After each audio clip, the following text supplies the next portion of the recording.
Without trust, marriage is impossible. I was driving home from work. I needed to stop by the Red Cross and donate blood, which I do about once every 3 months. After scheduling an appointment, I went in and checked in and waited my turn. They ran my card through the computer and asked all the stupid questions. Well, I guess they weren't really stupid, but I always sat there saying, no, no, no, no, until we got through the whole list.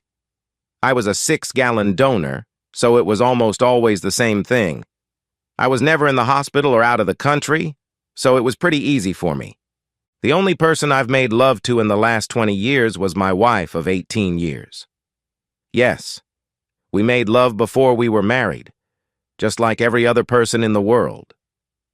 Anyway, the relationship questions turned out to be pretty straightforward, too. I did not have any STDs, HIV, or any other illnesses. I knew the nurse always felt uncomfortable asking me all these questions. But that was her job, and we went over the usual list. Then she said she would be right back when she checked the updated donor list. She came back and looked at me with her head down. "What's the matter, Mary?" I asked. "Am I low on iron or something else?" She looked at me and asked if I was related to Judy Lawrence. I replied, "Of course, Mary, she's my wife. You know that. What's the problem, Mary?" "Jim, Judy came in this morning to donate blood, but she was turned down." "What's that got to do with me, Mary?" "Jim, I don't know how to say this exactly, but according to her form this morning, she was found to have had a relationship within the last 3 months with someone who tested positive for HIV. That means that everyone she has had a loving relationship with may have contracted the disease and will not be able to donate blood for 12 months. I'm sorry, Jim." "Hold on a second, Mary. Did she just come in here and say that to the Red Cross?" "No, Jim. When someone goes to a doctor or hospital and is found to be a carrier of the virus, they're asked to give the names of people they've had relationships with in the last year. This list is confidential, but is provided to the Red Cross so we can keep track of infected blood." "So, Mary, you're saying my beloved wife was on the carrier's list?" "Yes, Jim. The carrier should have contacted his partners and told them he was a carrier so they could see a doctor. But according to your wife's profile, she was never notified." "Who is this carrier who says he had an affair with my wife, Mary?" "I'm sorry, Jim. I can't tell you, since you had no relationship with this person. You are the second contact, and you will have to find out from your wife. I'm sorry, Jim. I just can't tell you. I hope you understand. Just like I can't mention your name to anyone else. Mary, we've been friends a long time, and I won't insist on it. But what are the chances of me getting infected?" "Jim, the chances of you not being infected are very high, since this was a second exposure and, I shouldn't tell you this, but, your wife said you were using protection, so that's in your favor too." I thanked Mary and headed home. What was I going to do? How do I deal with this after 18 years of marriage?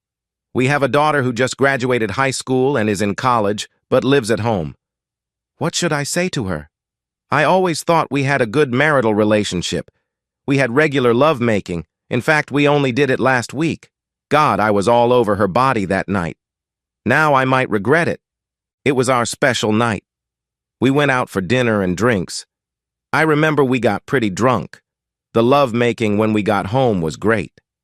I've been trying to remember everything we did. I remember us kissing in the beginning. Damn, love seems so clinical now. Damn her for putting our lives on the line. And all for what? I had yet to find out. I needed to calm down. I needed to act like nothing happened until I knew the asshole's name. That's when the shit would hit the fan. As usual, when I got home, dinner was almost ready. Beth, our daughter, always started it, and my wife usually got home before I did and finished it. It was a kind of family time where we would all sit around and discuss the previous day. We probably ate together at least 4 days a week. Today could prove to be an interesting day. Upon entering the house, I immediately headed to the bathroom to wash my hands.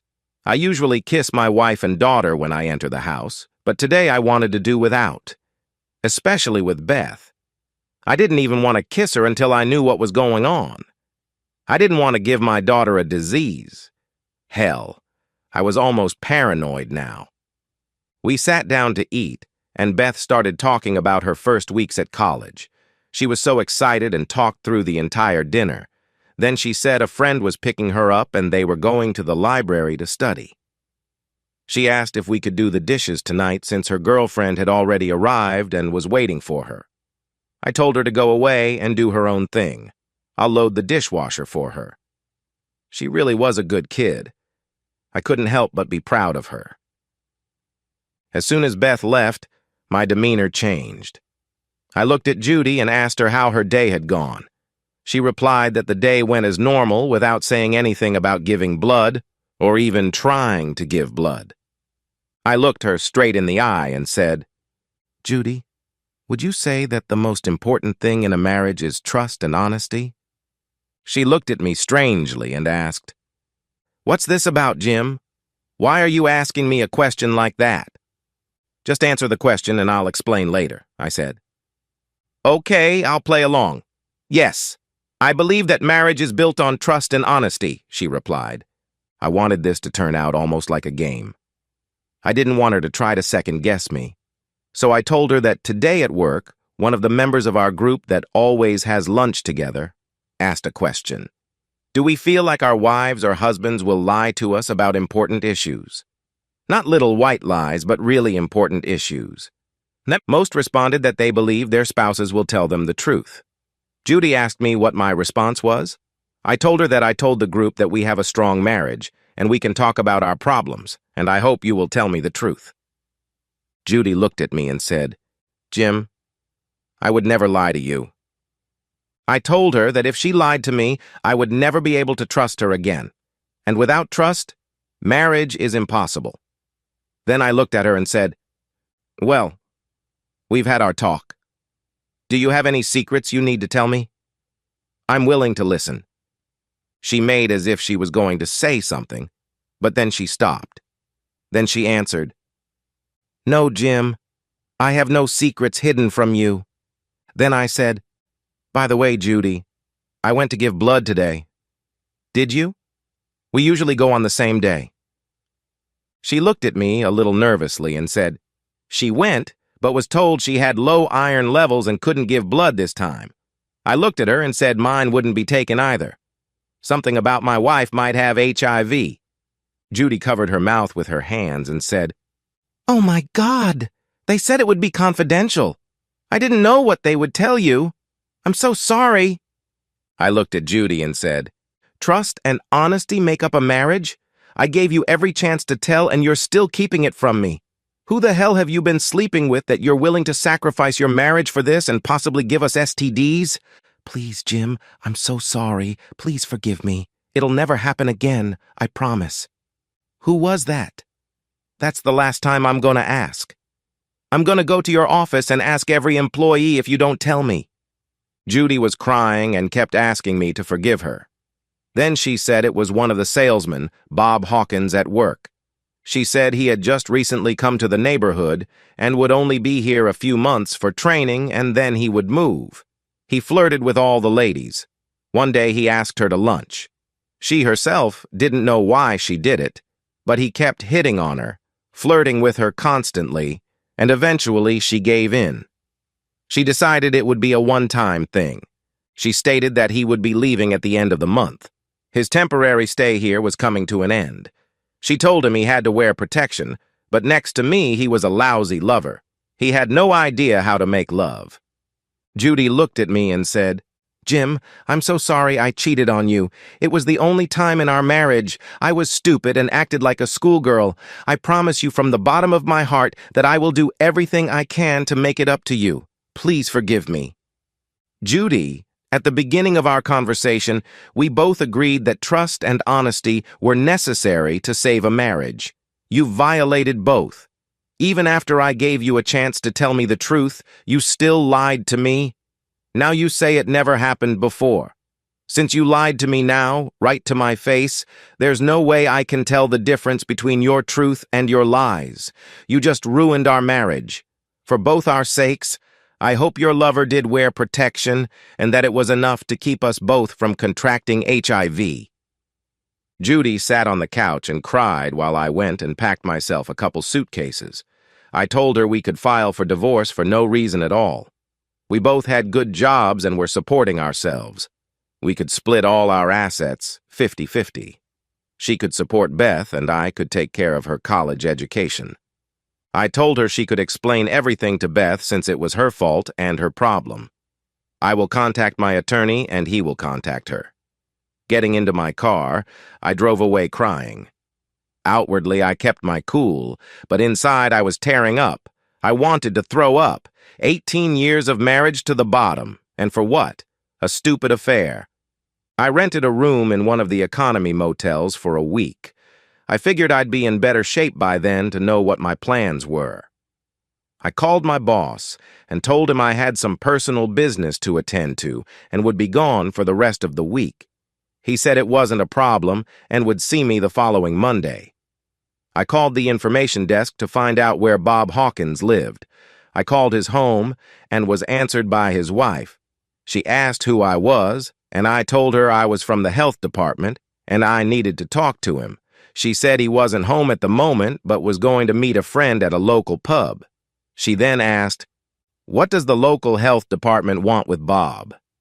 I told her that he has HIV and is spreading it around the neighborhood. We need to know who he has been in contact with. She was stunned and said that we must have the wrong Bob Hawkins, that he wasn't from this area and was married with 2 children. I apologized and said I hoped she was right, but she might want to ask him about it when he got home. The asshole had a family, and he didn't even tell his wife about it. What an asshole. I headed to the local pub, which was pretty empty on a weeknight. I spotted a couple in one of the booths and figured it must be Bob seducing someone else's wife. I approached him and asked him if he was Bob Hawkins, to which he replied that he was. I told him I worked for the health department and would like to talk to him on the street if I could. Of course, he agreed and told the woman he would be right back. We were about the same height, only he was about 15 years younger. That's probably what attracted Judy to him. Women like to think they're attractive to younger men. And us older guys, screw that. That made me even angrier. I had an old pair of brass knuckles I bought at a garage sale. You don't see many of those anymore. When we pulled into the parking lot, I slapped him on the wrist. I didn't say a word to him except to call him an asshole and a bastard. I proceeded to beat him to a pulp, mostly on his body. I kicked him twice on or near his balls. Then I kicked him in the jaw one more time. I think I broke it. I was ready to go to jail for that. It was what I had to do. As he lay there, bruised and battered, I looked around, saw no one. So I walked to my car, went back to the motel and cleaned myself up. I did my best to make sure there was no blood on me. I didn't want to take any chances with HIV. The next day, I heard on the news that a man had been beaten to a pulp in the parking lot of a pub in a Lower East Side neighborhood. There were no witnesses. The victim had several broken ribs and his jaw. He was unable to speak due to his mouth being jammed with wire binding his jaw. They said he had other injuries, but didn't say which ones. I was hoping they would have to pull his balls out of his ass. From reports, no one in the pub seemed to notice anything strange. I guess the woman was married and didn't want to get involved. The bartender said he didn't see anything unusual. I contacted my solicitor and made an appointment to see a doctor. The next day, I talked to Beth, and she was in tears and said her mom had told her the whole story and wanted to know if I could forgive her. I told Beth that the pain is all too real now. I am going through a divorce, but she can contact me any time. I told her to take care of her mom and make sure her mom was seeing doctors. It's been about 6 months. I went through with the divorce. It was finalized, and so far neither of us have any signs of HIV or any STDs. We were lucky. Not every person is as lucky as we were. Bob's wife filed for divorce after being tested and is now HIV positive thanks to her loving husband. I have no idea where Bob is now, but he never found out who beat the crap out of him. I guess a lot of husbands were out to get him. Several of the other women in Judy's office were also tested. Their records are being kept confidential. Judy's doing well. She calls me from time to talk and always apologizes for her actions. The problem is that she's lost my trust. As we've discussed, trust is gained, and once lost, it's very hard to regain. I'm fine. Judy kept almost everything except my personal belongings. She took out a second mortgage on the house and paid me half of the net worth of the house. So financially, we're both doing okay. I have a small apartment, but it's just a place for me to lay down. I don't have a loving home anymore. We see each other from time to time. We have the same friends who hope that someday we will be together again. At least Judy takes full responsibility for her actions, instead of making a bunch of excuses. Inside, I miss Judy very much. She was the love of my life, and what did she ruin it all for? I know she's asking herself the same question. As far as love goes, I'm almost afraid to do it anymore. It was one of the most enjoyable things about being in a monogamous marriage. The lovemaking has been wonderful, and there have been no worries about STDs. I'm very afraid for Beth, and I'm afraid of dating. It's a pretty nasty world out there. I don't know what the future holds, but both Judy and I will have to deal with it. Hopefully, in another 6 months, I'll be able to donate blood again. The end!